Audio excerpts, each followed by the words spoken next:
Probably a 6170R that had a clicking noise when you would turn, like it was in the transmission or the differential.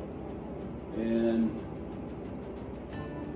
I didn't really know where to start, and I ended up pulling the IVT off of the transmission, and I found that the gear that drives the four-wheel drive was all chewed up.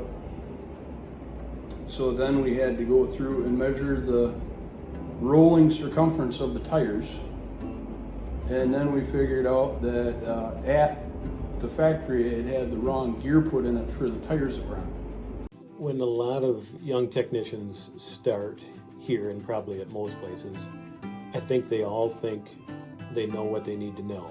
They've come out of tech school, or they've come out of ag class or something, and oh yeah, I've taken apart a motor, I've put together a motor to some degree of success maybe. I think Andy had an advantage over most all of those people in that he never thought that. He always thought, I need to know more. And I think his advantage was, I call it admire and acquire. And Andy had a couple good examples here. They were Randy and Kevin. And I think he latched onto those guys and said, I want to be like that. Those guys never boasted. They just kept learning till the day they were done. And they were both here over 40 years.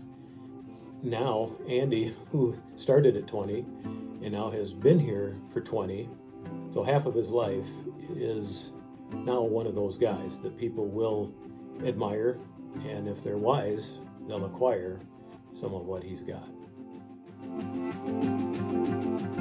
Bigger spectrum of community-wide support would be his willingness to nurture or tutor a younger technician or a younger parts person or salesman with his knowledge that he has. Just his approachability and his understanding of you started fresh or young at one point in your life, and he understands that aspect of it. The ability for him to patiently explain something to you in depth versus here's the part number you need, now I gotta go back to work. There's one simple fact that the man really cares. He cares about his fellow workers, he cares about our business, and most of all, he cares about the customer.